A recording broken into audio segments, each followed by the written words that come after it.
पूर्ण सांगितलं, अरे हो, मी सकाळी 25 फुटाची भिंत चढत होतो आणि मी 25 फुटाची भिंत चढत असताना माझा बाप ढोल वाजवत होता, कारण जोपर्यंत बाप ढोल वाजवत नाही तोपर्यंत मला वरती चढता येत नाही. आमच्या लोकांचंही तसं झालंय, जोपर्यंत इथं काय वाजत नाही तोपर्यंत माणसं समोर येऊन बसत नाही. आता वाजायला लागलंय, त्यामुळे आजूबाजूला बाहेरून जे गंमत बघतायत ना त्याने जरा मध्ये माणसांमध्ये येऊन बसा, कारण गेली कित्येक वर्ष झाली. आज परिस्थिती अशी आहे की पूर्वी दादा माणूस माणसाला भेटला का राम राम म्हणायचा. हिंदू असू द्या, मुसलमान असू द्या, बौद्ध असू द्या, हा राम काही कुणाच्या जाहीरनाम्यामधला नव्हता. लोक मनापासून म्हणायची. एकमेकाला आजही गावखेड्यामध्ये जुई माणसं एकमेकाला भेटली की राम राम म्हणतात. काळापासून लोक म्हणायची. जग बदललं, काळ बदलला. आमची पोरं इंग्लिश मिडियमला शिकायला लागली. इंग्लिश मिडियमला शिकणारी आमची पोरं आईला गुड मॉर्निंग करायला लागली, भावाला गुड नाईट म्हणायला लागली, बहिणीला गुड इव्हिनिंग करायला लागली. ते करता करता काही लोक राजकारणात गेली. मग राजकारणातली लोक कोणी एकमेकाला जय महाराष्ट्र म्हणायला लागलं, कोणी एकमेकाला जय श्रीराम करायला लागलं. आमच्यासारखी लोक सामाजिक चळवळीमध्ये आली. आम्ही एकमेकाला जय जिजाऊ म्हणायला लागलो, जय शिवराय म्हणायला लागलो, जय ज्योती म्हणायला लागलो, जय भीम म्हणायला लागलो. आता परिस्थिती एवढी बिघडली की मागच्या काही दिवसांपूर्वी मी का कॉलेजला व्याख्यानाला गेलो होतो. एक पोरग माझ्या समोर आलं आणि ते पोरग मला म्हटलं, सर जय पबजी. म्हणजे आमचा प्रवास कुठे गेलाय? आज आमच्या मुलांना आम्हाला काय सांगायचंय? का तुमच्या गावामध्ये शंभूराजी जयंती साजरी केली जाते? का विचार द्यायचा? काय केलंय संभाजी महाराजांनी? तर परिस्थिती अशी आहे की आज आमच्या डोळ्यासमोर नेमका आदर्श कुणाचा आहे त्याची चिकित्सा करण्याची वेळ आली आहे. तर मला एक सांगा, मागच्या सगळी तरुण मुलं म्हणजे तुमच्या गावामध्ये आल्यावर मला एक वेगळी आणखी गोष्ट बघायला मिळाली. म्हणजे शंभूराजे मित्र मंडळ हे एक आहेच, पण छोटे शंभूराजे मित्र मंडळ हा सुद्धा एक दुसरा प्रकार खऱ्या अर्थाने या ठिकाणी बघायला मिळाला. म्हणजे सगळे तरुणांनी एकत्र येऊन हा कार्यक्रम घेतला आहे. तर आमच्या आईला असं वाटतं की आमच्या मुलाच्या डोळ्यासमोर आदर्श असला पाहिजे. आमच्या वडिलांना असं वाटतं की जे दुःख, जे कष्ट, ज्या वेदनाचे हाल, ज्या अपेक्षा आपल्या वाट्याला आल्यात त्या आपल्या मुलाच्या वाट्याला यायला नको. ही आई वडिलांची स्वप्न आहे आणि मुलं त्या ताकदीनं घडली पाहिजेत ना. तर त्यांच्या डोळ्यासमोर आदर्श उभा करायचा आहे. हा आदर्श कोण असला पाहिजे? आदर्श कसला असला पाहिजे? तर शिवाजी महाराज, संभाजी महाराजांइतका दुसरा आदर्श जगाच्या पाठीवर कुठला नाही. पण मग अशी सूत्रसंचालन करत असताना आदरणीय सरांनी उल्लेख केला, काय परिस्थिती आहे? मागच्या 20 वर्षापूर्वी जर एखादा माणूस एखाद्या व्याख्यात्याकडे गेला आणि व्याख्यात्याला विचारायला लागला, का हो शिवाजी महाराज हा जगातला सर्वोत्तम राजा, शिवाजी महाराज हा बलाढ्य राजा, शिवाजी महाराज हा ताकदवर राजा, नीतिवान चरित्र संपन्न राजा, पण शिवाजी महाराजांचा मुलगा संभाजी राजा कसा होता? आणि मग व्याख्याता सांगायचा, संभाजी म्हणजे रंगेल, संभाजी म्हणजे रंगेल. इथल्या माणसाला खरं पटत नव्हतं. हा माणूस एखाद्या इतिहासकाराकडे जायचा आणि एखाद्या इतिहासकाराला विचारायचा, अहो त्यांना माहित नाही हो. आम्ही त्यांना विचारलं, अहो शिवाजी महाराजांचा पुत्र आहे, हा व्यसनी कसा असू शकतो? रंगेल कसा असू शकतो? नाही, सांगा ना कसा होता शिवाजी राजा? शिवाजी राजाचा पुत्र संभाजी राजा. आणि इतिहासकारांनी सांगावं, संभाजी म्हणजे व्यसनांध, संभाजी म्हणजे बदफैली, आरोपांच्या कित्येक फैरी त्या शंभू राजावर झाडल्या जायच्या. पण इथल्या मातीतल्या माणसाला खरं पटत नव्हतं. आणि मातीतला माणूस उभा राहायचा सह्याद्री समोर आणि साथ घालायचा सह्याद्रीला आणि विचारायचा सह्याद्रीला, अरे ए सह्याद्री, तू बघितलायस ना शंभू राजा? तू अनुभवलाय ना शिवपुत्र? तुझ्या अंडा खांद्यावर खेळला हा संभाजी राजा? मग सांग ना कसा होता संभाजी राजा? आणि मग सांगायचा हा संभाजी सह्याद्री शंभूची कथा. काय औरंगजेबाची उतरवली नशा, असा झुंजला दाही दिशा, फितुरांची करून दशा, बोलत होता लेखणीची भाषा, रुद्राचा अवतार सिंहाचा छावा होता. अरे येऊन विचारा या सह्याद्रीला, आमचा शंभू राजा कसा होता? आमचा शंभू राजा कसा होता? आणि मग सांगायचा सह्याद्री शंभूची चित्तार कथा. कोण संभाजी राजा? कसा घडला? कसा वाढला? 350 वर्षापूर्वीचा काळ. छत्रपती शिवाजी महाराजांनी या मातीमध्ये स्वराज्य उभं केलं. शिवाजी महाराजांनी उभं केलेलं राज्य हे कुण्या एका जातीचं नाही आहे, कुण्या एका धर्माचं नाही, हे सगळ्या जातींचं, सगळ्या धर्मांचं. हा एक एक गड किल्ला ताब्यात घ्यायला सुरुवात झाली आहे. तोरणा घेतला गेला, लोहगड घेतला गेला, पुरंदर घेतला गेला, राजगड घेतला गेला. आणि शिवाजी महाराज आहेत कल्याण भिवंडीच्या वाटेवर. रयत राजांजवळ येते, मुजरा करते आणि सांगते, राज या मोगलानं आया बहिणीची आबरू लुटलीची. राज त्या शत्रूला उभी गावाच्या गावात नेसताना नाबूद केलीची ना त्या गनिमानं उभा पिका बेचिराग केलीची. आणि त्यावेळी शिवाजी महाराजांच्या डोळ्यातमधून अश्रूंची धार लागते आहे आणि शिवाजी महाराज विचार करतायत या मोगलांचा, या शत्रूचा, या गनिमाचा संहार करायला फक्त एक शिवाजी पुरेसा नाही. अरे मग काय, कोणतरी आला पाहिजे. पण कोण? कोणतरी निधड्या छातीचा. अरे पण कोण? कोणतरी विजोड पराक्रमाचा. अरे पण कोण? कोणतरी सिंहाच्या जातीचा. आणि त्याच वेळी पुरंदरावरून एक स्वार दौडत आला आणि मासाहेबांचा खलिता शिवाजी महाराजांच्या हातात पोहोचला. आणि शिवाजी महाराजांच्या सगळ्या सैन्यात बातमी पसरली आहे की शिवाजी महाराजांच्या पत्नी मासाहेब सईबाई यांनी एका मुलाला जन्म दिला. त्या मुलाचं नाव ठेवलं गेलं संभाजी. शिवपुत्र संभाजी जन्माला आले. तारीख आहे 14 मे 1657. शिवाजी महाराजांना एक मोठा भाऊ आहे जो कनकगिरीच्या युद्धात मारला गेला. त्याचं नाव आहे संभाजी. आणि आपल्या मोठ्या मुलाची आठवण म्हणून मासाहेब जिजाऊंनी या मुलाचं नाव ठेवलंय संभाजी. आणि हा संभाजी राजा पुरंदरावर लहानाचा मोठा होतोय, राजगडावर खेळतोय. 1 वर्ष, 1.5 वर्ष, 2 वर्ष, 2.5 वर्ष, 3 वर्ष वयाचे झाले संभाजी राजे. आणि 3ऱ्या वर्षी नियतीनं घाला आणि संभाजी महाराजांच्या आई मासाहेब सईबाई यांचं बाळांत व्याधीनं निधन झालं. अरे आई काय असते हे मुलाशिवाय दुसरं कोणी समजूच शकत नाही. आई हेच जग आणि आई हेच सर्वस्व असं असताना वयाच्या अवघ्या 3ऱ्या वर्षी संभाजी महाराजांच्या आई मासाहेब सईबाई हे जग सोडून गेल्या. आणि जिजाऊन आपला पदर मोठा केला आणि मराठ्यांचा दुसरा छत्रपती जिजाऊन आपल्या पदरात वाढवायला सुरुवात केली आहे. आणि शंभूराजे जिजाऊंच्या हाताखाली वाढतायत, लहानाचे मोठे होत आहेत. अनेक भाषा, अनेक शस्त्र, अनेक शास्त्र, अनेक कला, अनेक विद्या, वेगवेगळी सगळी कौशल्य जिजाऊ शंभूराजाला शिकवतोय. आणि शंभूराजा लहानाचा मोठा होतोय. 4 वर्ष, 5 वर्ष, 6 वर्ष, 7 वर्ष. आणि त्याच काळात महाराष्ट्रावर चाल करून आलाय मिर्झा राजा जयसिंग. सोबत आहे दिलेर खान पठाण. आणि शिवाजी महाराजांना नाईलाजाने पुरंदरचा तह करावा लागला. आणि तह करण्याकरता शिवाजी महाराज मिर्झा समोर उभे आहेत. तह करण्याकरता महाराज समोर उभे आहेत. आणि मिर्झा शिवाजी महाराजांना सांगतोय, शिवाजीराजे जर तह करायचा असेल तर तहाच्या अटी तुम्हाला मान्य कराव्या लागतील. आणि घरातले शिवाजीराजे, मिर्झाजी आपण अटी सांगावं.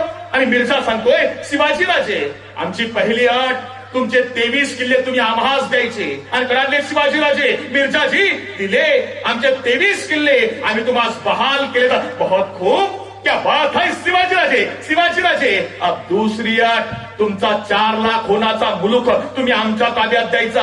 आणि कराडले शिवाजीराजे, मिर्झाजी दिला 4 लाख होण्याचा मुलूक आम्ही तुमच्या ताब्यात द्या. आणि कराडला मिर्झा, क्या बात है शिवाजीराजे. शिवाजीराजे अब तीसरी और आखरी अट, जोपर्यंत तुमचे 23 किल्ले आणि 4 लाख होण्याचा मुलूक आमच्या ताब्यात येत नाही तोपर्यंत तुमचे पुत्र संभाजीराजे हे आमच्याकडे गहाण राहतील. आणि खवळले शिवाजीराजे, खामोश मिर्झाजी खामोश.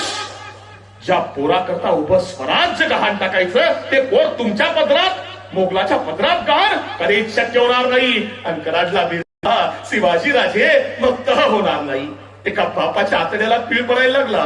आणि या पोराची आई वयाच्या 3ऱ्या वर्षी याला सोडून गेली आहे. याला मी 7व्या वर्षी स्वराज्याकरता गहाण टाकायचं कसं, मोगलाच्या मुलखात मोगलांकडे ठेवायचं कसं. परत शिवाजी महाराजांच्या आतड्याला पीळ पडतोय. पण बापाच्या काळजावर राजानं मात केली आहे. आणि वयाच्या 7व्या वर्षी शिवाजी महाराजांनी आपला पोर स्वराज्याकरता गहाण टाकला. यथाकाळ तह आटोपला. अंतहातल्या ठरलेल्या अटीनुसार शिवाजी महाराज आग्र्याला जायला निघाले. औरंगजेबाच्या भेटी करता सोबत घेतलाय 7 वर्ष वयाचा संभाजी राजा. मला एक सांगा, इथं आता मोप मध्ये आपला कार्यक्रम आहे, कार्यक्रमाला यायचं असलं, पोरग जर 10वीला आणि 12वीला असलं आणि आई बापाला कोणी म्हटलं ना पोरला कार्यक्रमाला का आणलं नाही, आमच्या आई म्हणजे नाही, त्याचं जरा 10वीचं वर्ष आहे, त्याचं जरा 12वीचं वर्ष आहे. शिवाजी महाराज सांगू शकले असते ना औरंगजेबाला, मिर्झा राजाला, नाही माझा मुलगा लहान आहे, 7 वर्ष वय आहे संभाजी महाराजांचं, 500 कोस घोड्यावर आणायचं, एवढ्या लांब नाही आणता येणार मला, एकुलता एक पोरगा आहे, 7 वर्ष वय आहे, कसं आणायचं एवढ्या लांब, नाही म्हटलं. शिवाजी महाराजांनी सांगितलं शंभू बाळाला, शंभू राजे तुम्हाला सोबत यावं लागेल. का? मुलूक कसा आहे बघा, आपल्याला लढायचंय कुणाशी, तो शत्रू बघा, परमुलुखामध्ये काय चाललंय ते बघा, वेगवेगळ्या भाषा शिका, वेगवेगळी शस्त्र शिका, वेगवेगळी शास्त्र शिका, कारण आम्हाला शिकायचं वय हे आहे. 7 वर्ष वयाच्या पोराला शिवाजी महाराज आग्र्याला घेऊन निघाले. मजल धर्मजल करत आग्र्यामध्ये आलेत. औरंगजेबाच्या वाढदिवसानिमित्त दरबार भरलेला. आणि शिवाजी महाराजांना उभा राहिला. औरंगजेबानं योग्य जागा दिली नाही आणि शिवाजी महाराज वळले आणि दुसऱ्या दिवसापासून शिवाजी महाराजांनी दरबारामध्ये जायचंच बंद केलं. आणि दुसऱ्या दिवसापासून शिवाजी महाराजांऐवजी हा छोटासा संभाजी राजा दरबारामध्ये जायला निघालाय. 7 वर्ष वयाचा राजपुत्र आहे, दरबारामध्ये यायला निघालाय. दरबार चालू झाला आणि औरंगजेब दरबारामध्ये आलाय. औरंगजेब चौफेर बघतोय, शिवाजी महाराज कुठे दिसत नाही. आणि औरंगजेबानं आवाज दिला मिर्झा राजा जयसिंगाच्या मुलाला, रामसिंगाला, रामसिंग यहाव. रामसिंग आलाय समोर. औरंगजेबाने विचारलं, रामसिंग वो शिवा किधर है? रामसिंह सांगतो, हुजूर शिवाजी राजे बीमार है, उन्हें बुखार है, उन्होंने अपने बेटे संभाजी राजे को भेजा है. आणि कडाला औरंगजेब, अरे फिर बुलाओ उसे सामने. आणि संभाजी महाराजांना समोर आणलं गेलं. औरंगजेब बघतोय संभाजी महाराजांकडे, नजरेला नजर भिडली आहे. आणि औरंगजेब विचारतोय संभाजी महाराजांना, क्यों संभा, अकेले आए हो हमारे दरबार में? तुम्हारे बाप शिवा को बुखार है, तुम्हें नहीं आया बुखार, अकेले आए हो यहाँ पे, हमारा डर नहीं लगता? कराडले संभाजी राजे, जी नहीं, हमें किसी का डर नहीं लगता, हम मरहट्टे हैं, हमारी वजह से दूसरों को डर लगता है.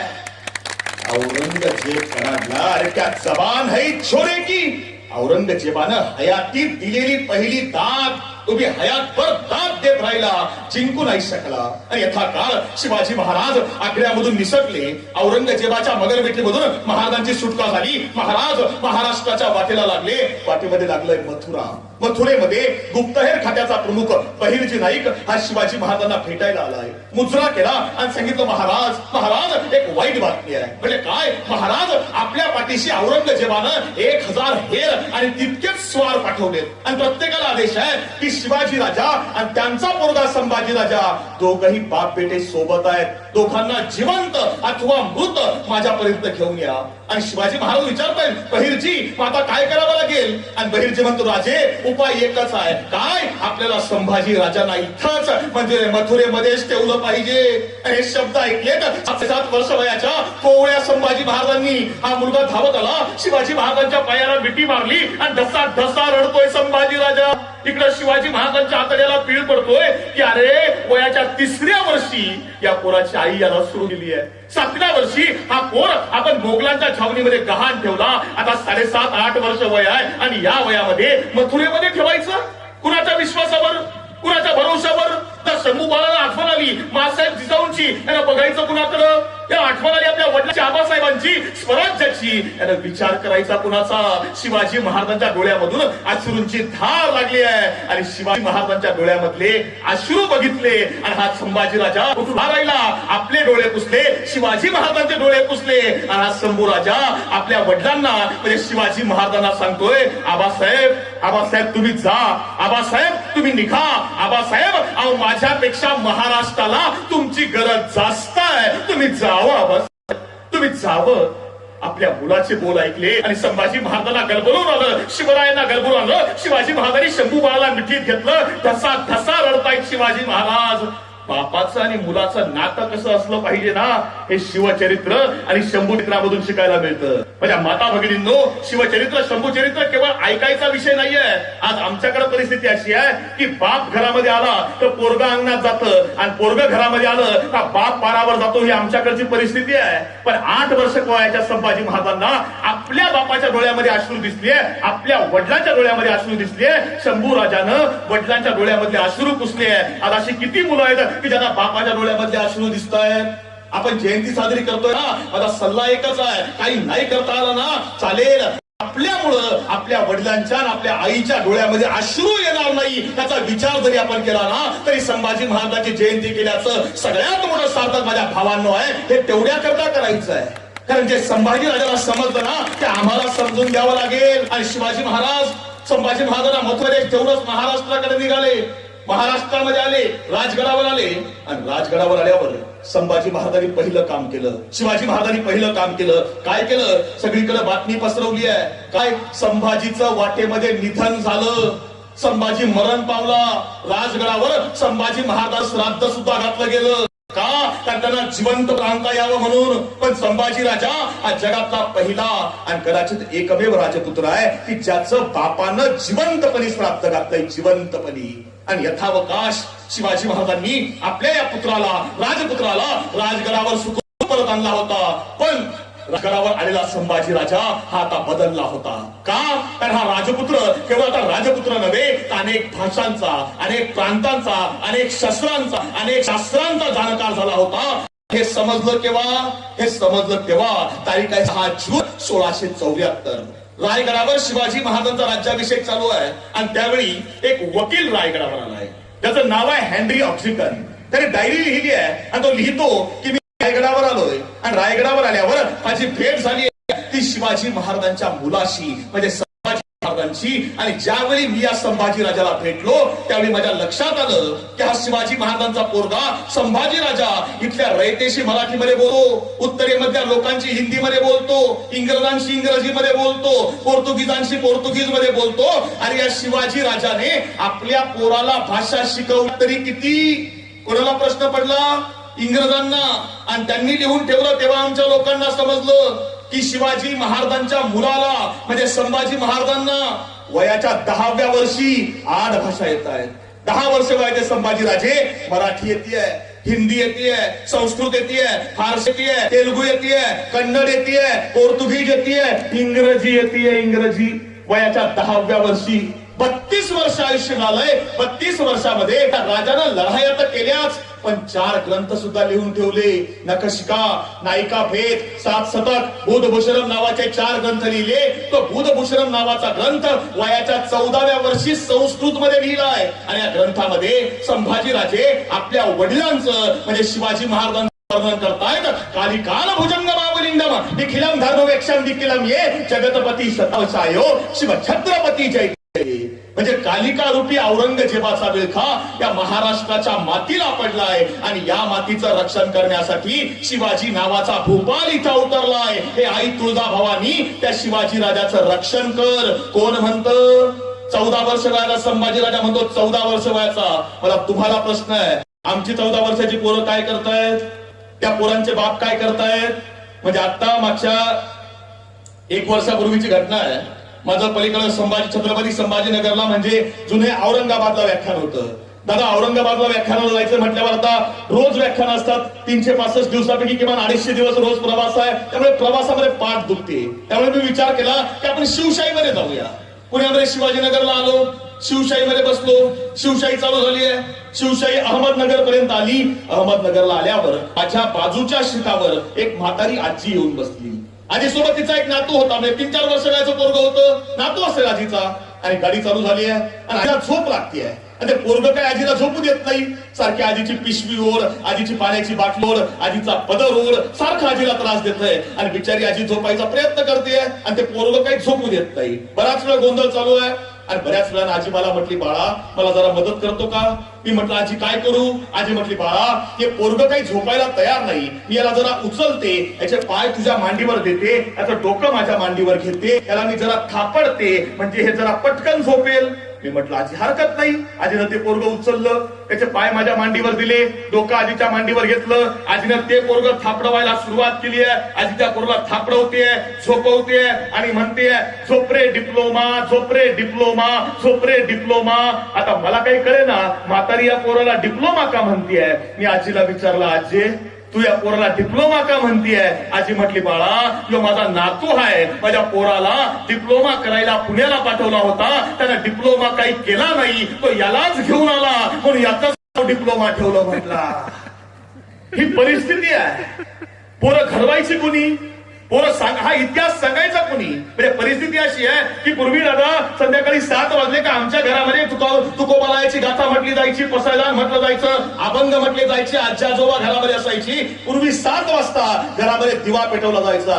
आता संध्याकाळी 7 वाजलेत ना, पोरांना विचारून बघा दिवा पेटवला जात नाही. ड्रीम 11 वर मॅच चालू केली जाते. ड्रीम 11 वर. भारत हा जगातला एकमेव असा देश आहे की ज्या देशामध्ये 50 कोटी मुलांनी या ड्रीम 11 सबस्क्राईब केलंय. हा जगातला एकमेव असा देश आहे. शंभूराजे सांगायचे कोणी? शिवराजे शिवाजीराजे मांडायचे कोणी? आम्हाला सांगावे लागतील. आणि घडवलायला शिवाजी राजांनी आपला मुलगा तसा पोरं आपल्या घडवावे लागतील. आणि बघता बघता या मातीतला तो सगळ्यात दुर्दैवी दिवस उभा तारीख 3 एप्रिल 1680 रायगडावर शिवाजी महाराजांचा मृत्यू झालाय, शिवाजी महाराजांचं देहावसान झालं. संभाजीराजे आहेत पन्हाळगडावरती. रायगडावरच्या अधिकाऱ्यांनी काय केलं? अधिकाऱ्यांनी किल्ल्याचे दरवाजे लावून घेतले. खालचा एकही माणूस वरती येऊ दिला जात नव्हता, वरचा एकही माणूस खाली जाऊ जात नव्हता. चिट पाखरू जायला जागा नाही. शिवाजीराजे पन्हाळगडावरती आहेत. त्यांना आपल्या वडिलांच्या म्हणजे शिवाजी महाराजांच्या मृत्यूची बातमी समजू दिली गेली नाही. लहान मुलगा राजाराम आणि मासाहेब सोयराबाई यांना कैदेत टाकलं गेलं आणि लहान मुलगा राजाराम याच्या हाताने शिवाजी महाराजांवरती अंत्यसंस्कार उरकून घेतले आणि मोठा मुलगा संभाजी राजा याला शिवाजी महाराजांच्या खोट्या सहीचं पत्र लिहिलंय. पत्रात लिहिलंय की संभाजीराजे आपण पन्हाळ्यावरच थांबावं, आम्ही सुखरूप आहोत, आमची काळजी करू नये, आपण स्वराज्य जतन करावं. सही शिक्का शिवाजी महाराजांचा वापरला, पत्र पाठवून दिलं. 1 महिना झाला, संभाजी महाराजांना वडिलांच्या मृत्यूची बातमी नाहीये. 2रा महिना लागला आणि अधिकाऱ्यांच्या लक्षात आलं की जोपर्यंत आपण संभाजीला कैद करत नाही तोपर्यंत राज्य आपल्याला मिळणार नाही. आणि अधिकाऱ्यांनी एक पत्र लिहिलंय त्या पन्हाळ्याच्या किल्लेदाराच्या नावानं की जसं असेल तसं तातडीनं संभाजीला कैद करावं आणि तर रायगडावर घेऊन यावं. आणि पत्र घेऊन 2 जासूस निघाले. पन्हाळ्याच्या पायथ्याशी आले आणि सायंकाळच्या वेळेला जासूस पन्हाळा चढायला सुरुवात करणार. नेमका त्याच वेळी संभाजीराजे पन्हाळा किल्ला खाली उतरतायत आणि संभाजी महाराजांनी बघितलं झाडा झुडपामध्ये कोणीतरी चालतंय आणि संभाजीराजे गरजले, रायाजी कोण आहे तिकडे बघा. रायाजी धावला, 2 जासूस पकडले, उभे केले संभाजी महाराजांसमोर आणि कमरेचा लखोटा बघितला आणि संभाजीराजांनी विचारलं कुठून आलायस? आणि एकानं सांगितलं जी रायगडावरून. आणि मग महाराज साहेब कसे आहेत? आमच्या आबासाहेबांची प्रकृती कशी आहे? आणि शिवाजी महाराजांचं नाव निघताच जासुदांच्या डोळ्यामधून अश्रूंची धार लागली आहे. काही संभाजी महाराजांच्या पायावर पडले, रडायला लागले आणि सांगायला लागले राज आमचा काही बी दोष नाही, आम्हाला माफ करा, आमचा काही बी दोष नाही जी. संभाजी महाराजांनी विचारलं झालंय काय, तुम्ही रडता का? आणि मी एकानं सांगितलं राज आपले वडील आपले आबासाहेब म्हणजे शिवाजी महाराज यांचा मृत्यू होऊन तब्बल 2 महिने झाले. धर्मीकंप झाला, थारला संभाजी राजा गप्पीशी खाली बसला, डोक्याला हात लावून ढसा ढसा रडतोय आणि विचार करतोय की जन्म देणारी आई सोडून गेली तेव्हा वय होतं 3 वर्ष, तेव्हा समजत नव्हतं. पहारासारखा बाप सोडून गेला. 2 वर्ष 2 महिने झाले, अधिकाऱ्यांनी बातमीच समजू दिली नाही. खवळलाय संभाजी राजा. 5000 सैन्य सोबत घेतलं, रायगडावर आक्रमण केलं, रायगड ताब्यात घेतला, चौक्या पहारे बसवले, सगळे अधिकारी पकडले, कैदेत ढकलले आणि ठरवलं राज्याभिषेक करायचा. राज्याभिषेक करायचा. तारीख उगवली आहे.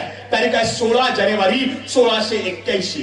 रायगडावर संभाजी महाराजांचा राज्याभिषेक चालू आहे. आणि राज्याभिषेक झाल्यावर 2ऱ्याच दिवशी संभाजी राजांनी बोलवलाय सेनापती हंबीर मामांना आणि सांगितलं हंबीर मामा राज्याभिषेक झाला पण राज्याभिषेकाचा सगळा खर्च हा औरंगजेबाकडून वसूल केला पाहिजे. आणि विचारतात हंबीर मामा म्हणजे संभाजीराजे म्हणजे काय करायचं? आणि गडातले संभाजीराजे म्हणजे पुन्हा सुरतेवर जायचं, सुरत ताब्यात घ्यायची, मिळवायची, जिंकायची. आणि निघालं 5000 सैन्य संभाजी महाराजांसोबत सुरतेवर चाल करून आणि सुरतेच्या टप्प्यापर्यंत आलं. आणि बातमी पोहोचली आहे सुरतेमधल्या मुघल ठाणेदाराला काकर खानाला शिवाजी महाराजांचा मुलगा संभाजीराजा सुरतेवर चाल करून येतोय.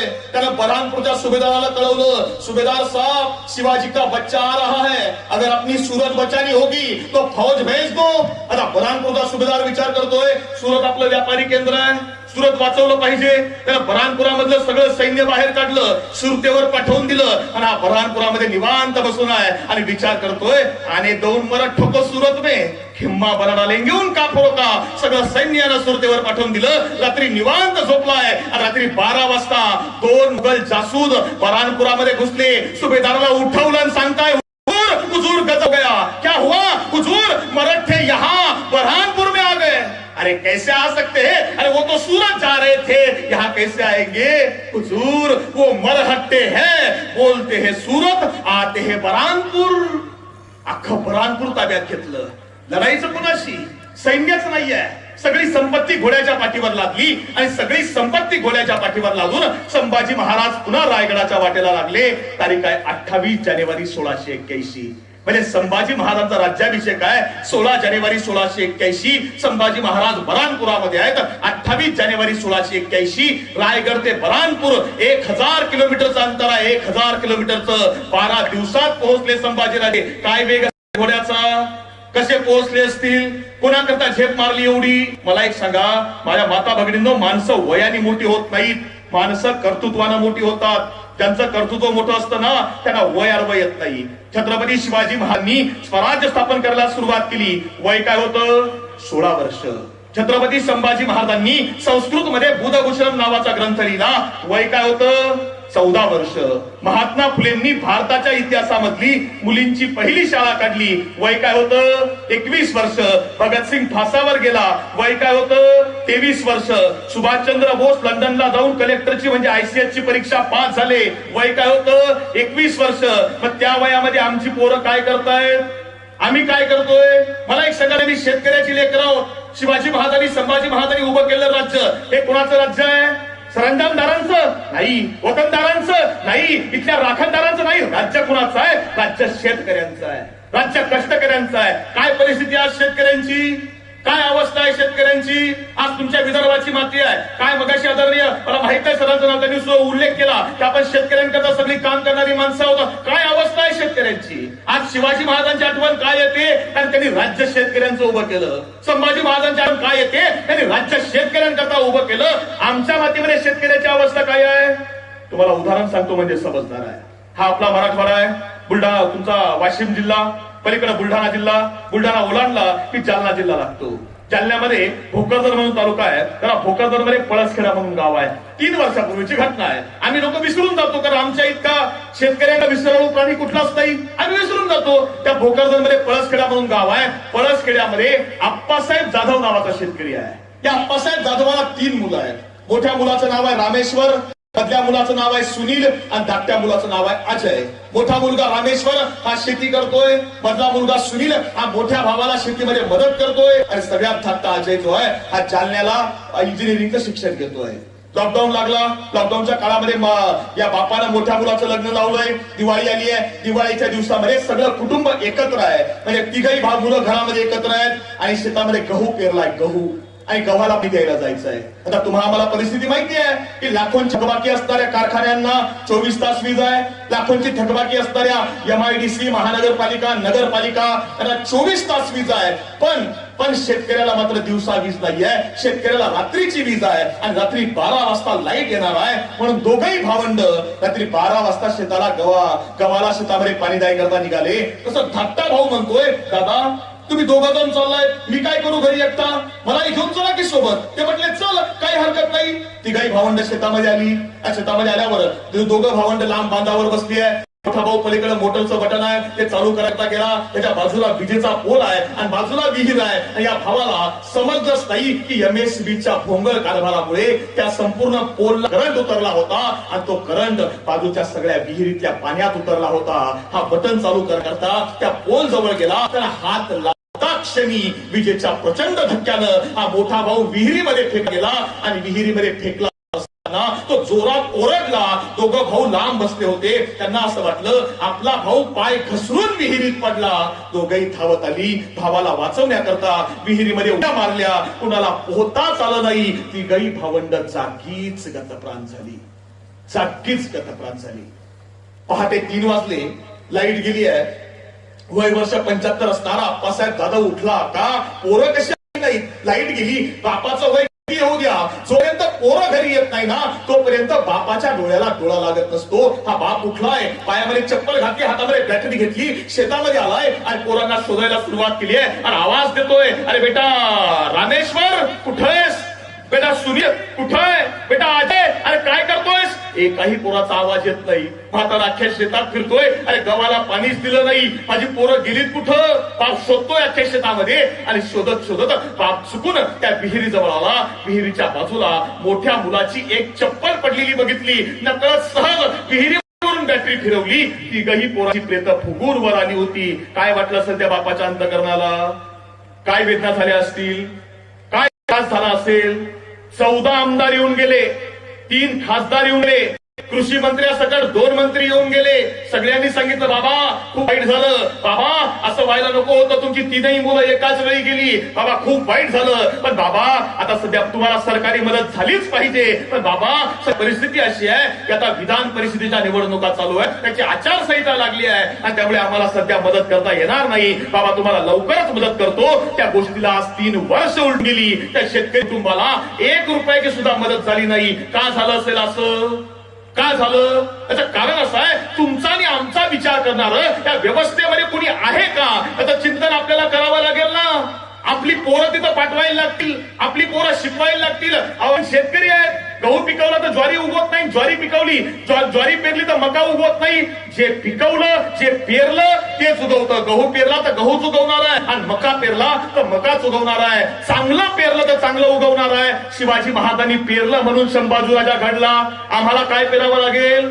आम्हाला तेच पेरावं लागेल ना. औरंगजेब महाराष्ट्रामध्ये यायला निघालाय का? शिवाजी महाराजांनी भरपूर केलं. बातमी औरंगजेबापर्यंत गेली आहे. औरंगजेबाला समजलं की शिवाजी महाराजांनी सुरत बेसुरत केली आणि त्याचा पोरगा संभाजी राजा त्यानं बऱ्हाणपूर विरानपूर केलं. तो विचार करतोय त्या मराठ्यांचा बंदोबस्त केलाच पाहिजे आणि निघालाय बादशाह औरंगजेब.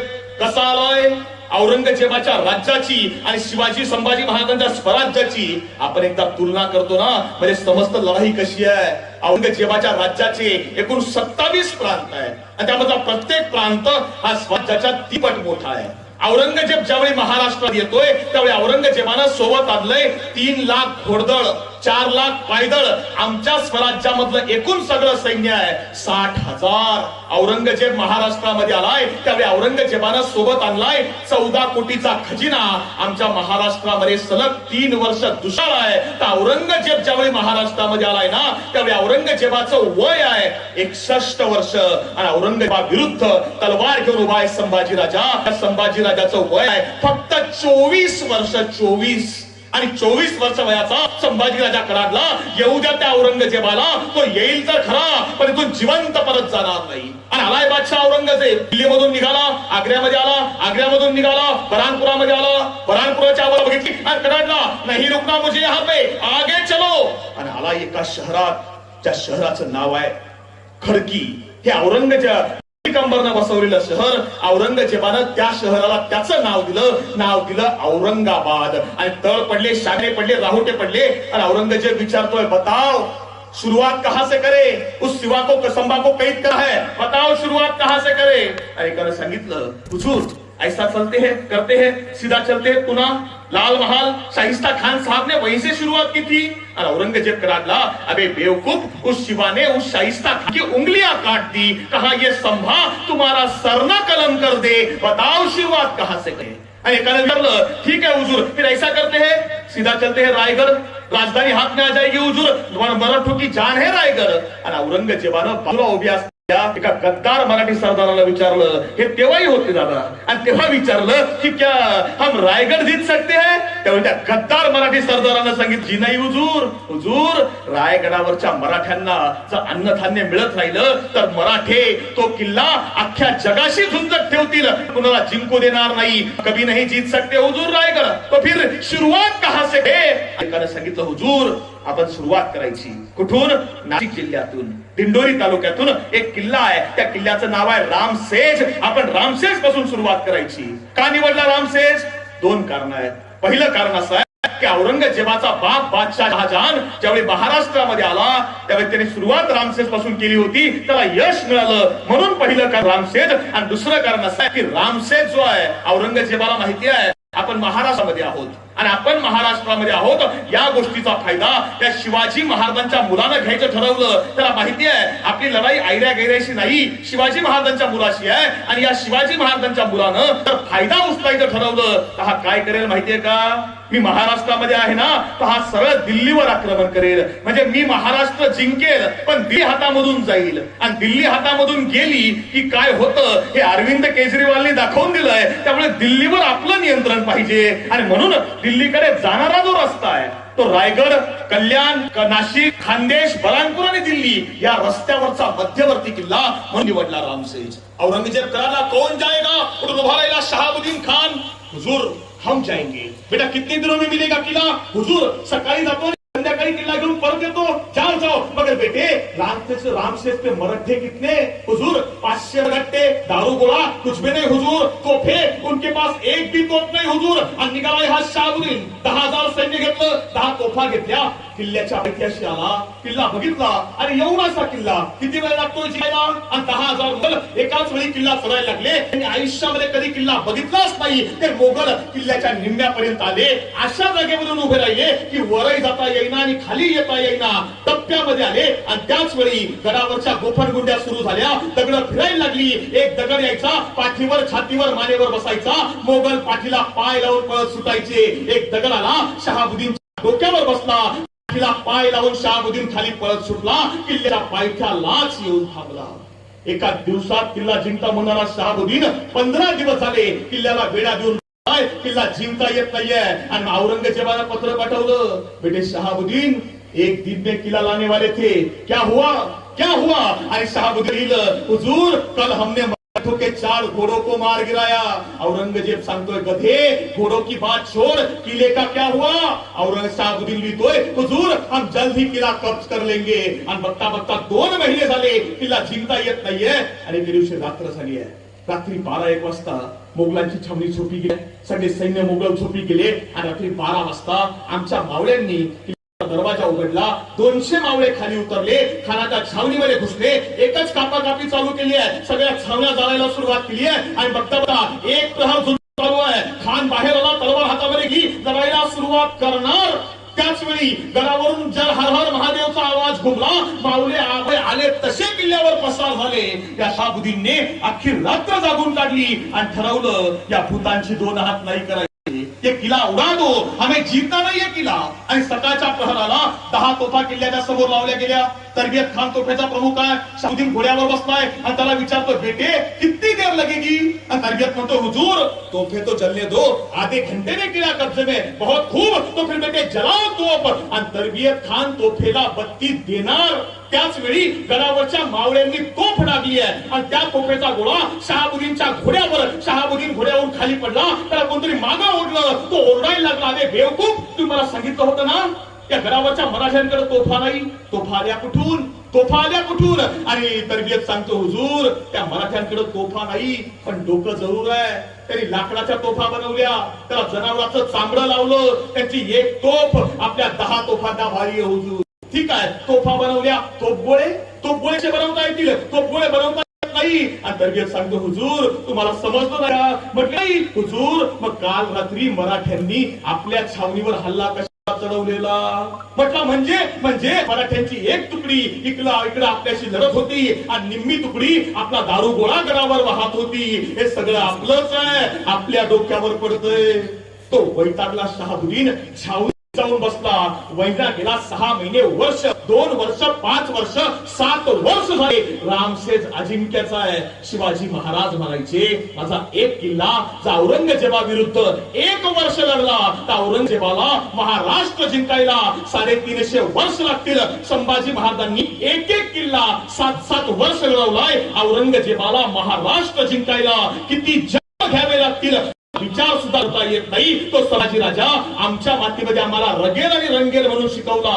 का झाली बदनामी, आमच्यापर्यंत आलं का, आम्हाला सांगावं लागेल ना, आमच्या मुलांना शिकवावं लागेल. कारण जयंती आपण साजरी करतोय याचं कारणच ते आहे. म्हणजे मला तुमच्या मोपच्या मुलांचा अभिमान आहे की जयंतीच्या निमित्तानं मॅडम काहीतरी व्याख्यान असेल, काहीतरी प्रबोधन असेल, हा विचार ते करतात. नाही तर परिस्थिती अशी आहे, मागच्या 2-3 महिन्यापूर्वी पलीकडच्या अमरावती जिल्ह्यामधून मला एक फोन आला होता. म्हटले सर जरा तुमच्याकडे काम होतं. म्हटलं काय काम होतं. म्हटले सर तारीख घ्यायची होती आणि मोबाईल नंबर पाहिजे होता. मी म्हटलो तारीख घ्यायची होती, मोबाईल नंबर पाहिजे होता आणि मलाच फोन करतोय. मी म्हटलं जो काहीतरी चुकतंय. तो म्हटला सर माझं चुकत नाही, तुमचं चुकतंय. म्हटलं काय तुम्हाला कळत नाहीये. म्हटलं सर आम्हाला कार्यक्रम घ्यायचा, तारीख पाहिजे होती पण मोबाईल नंबर नाहीये. आणि मला असं वाटलं की तुम्ही राज्यभर फिरता त्यामुळे तुमच्याकडे नंबर असेल म्हणून तेवढा नंबर पाहिजे होता. मी म्हटलं बा कार्यक्रम कोणाचा घ्यायचा होता आणि नंबर कोणाचा पाहिजे होता. तो म्हटला काही नाही सर, सबसे कातिल गौतमी पाटील तो कार्यक्रम घ्यायचा होता आणि मोबाईल नंबर मिळत नाही. माझा मोबाईल नंबर पाहिजे होता. म्हणजे ही परिस्थिती आहे. आज मुलांना आम्हाला काय शिकवायचंय हे विचार करावा लागेल ना. आमच्या आईला आणि आमच्या वडिलांना असं वाटलं की आमची पोरं आम्ही चांगल्या शाळेमध्ये टाकली म्हणून सगळं शिकायला मिळतं. अजिबात नाही, आम्हाला सुरुवात घरामधून करावी लागेल. पण परिस्थिती अशी आहे की संध्याकाळी घरामध्ये आलाय की बाप हातामध्ये मोबाईल घेऊन बसतोय, आई घरामध्ये आली आई घरामध्ये मोबाईल घेऊन बसतोय आणि पोरग रील्स. आता आई बाप रील्स बघताय म्हटल्यावर पोराला साधी गोष्ट वाटणार आहे की आईच रील्स बघतीये, बाप रील्स बघतोय म्हटल्यावर पोराला वाटणारच आपण रील्स बनवावे. आता पोराला रील स्टार बनवावं का रिअल स्टार बनवावं हे तुम्ही आम्ही ठरवायचंय. आपण कारण आता घरातला टीव्ही हातातला मोबाईल आम्हाला काही सुधरू देत नाही. म्हणजे आमच्या तरुण आई माता भगिनी ठीक आहेत, पण आमची म्हातारी आजी सुद्धा टीव्ही समोरून आजकाल बाजूला जायला तयार नाही अशी परिस्थिती आहे. मी तुमच्या मुलाच्या वयाचा आहे, तुमच्या भावाच्या वयाचा आहे. परवा एका गावात तुम्ही व्याख्यानाला गेलो होतो आणि तेव्हा घटनामधली काय झालं, एक म्हातारी आजी मेडिकल वाल्याकडे गेली आहे. त्याला म्हणली, लेकरा माझी दाढ दुखती आहे, मला जरा गोळ्या लिहून देतो का? मेडिकल वाला म्हटलं आजी लिहून देतो की. मेडिकल वाल्यानं 2 गोळ्या दिल्या. आजीला सांगितलं आजी ही पांढरी जी आहे ही 7:30 वाजता घ्यायची, जेवण करायचं आणि त्यानंतर 8 वाजता ही लाल गोळी घ्यायची. आजी म्हटली लेकरा मला घड्याळ कळत नाही, घरामध्ये पोरही नाहीत, मग गोळ्या घ्यायच्या कशा? मेडिकल वाला हुशार होता. तो म्हटला आजी टीव्ही बघतेस का? म्हटला. आजी म्हटली हो बघते ना.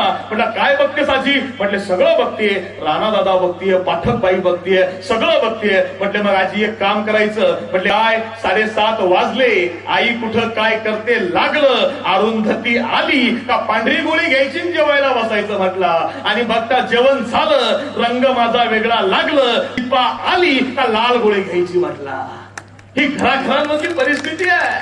मुलांना पटतंय शिकवावं लागेल. आणि संभाजीराजा समजलाय ना, तो या महाराष्ट्रामध्ये फक्त दोघांनाच, एक म्हणजे सह्याद्री आणि दुसरा म्हणजे औरंगजेब. औरंगजेबाला येऊन 8 वर्ष झाली, एक किल्ला जिंकता येत नाहीये. औरंगजेबानं सगळे सरदार बोलावले, सगळे वजीर बोलवले, शहजादे बोलवले, सगळे औरंगजेब समोर उभे आहे. औरंगजेब बघतोय सगळ्यांकडे आणि विचारतोय एक तरफ सिवा जमींदार का ना समझ बेटा संभा, और कहा कि तैमूर का बादशाह औरंगजेब, अरे कहा ये मराठों का लंगोट जैसा स्वराज, और कहा 300 साल की हुकूमत, फिर भी क्यों नहीं मिल रहा संभा, क्यों नहीं हाथ मिला संभा? आणि कोणी बोलायला तयार नाही. आणि कडाडला औरंगजेब, इसीलिए मैंने तय किया है कि मैं दिल्ली वापस जा रहा हूं, जिम्मेदारी आप लोग संभाल लीजिए. आणि अंगावर बीज पडावी तसे सरदार हादरले, बावरले, गांगरले आणि औरंगजेबाच्या पायावर धावले, रडतायत आणि सांगतायत हुजूर आप हमें छोड़ के मत जाओ, हुजूर आप चले गए, ये समझने की देर वो संभा हमें कुत्ते की मौत मारेगा, हमें छोड़ के मत जाइए हुजूर. सगळे सरदार रडतायत, करुणा भागतायत आणि औरंगजेब कडाडला संभा आखिर कौन है ये संभा? आखिर ये मराठे खिलाते क्या है अपने बच्चों को? अरे क्यों मेरे जनान खाने में कोई ऐसा बहादुर बेटा पैदा नहीं होता? सब नामर्द हिजड़ों की बारात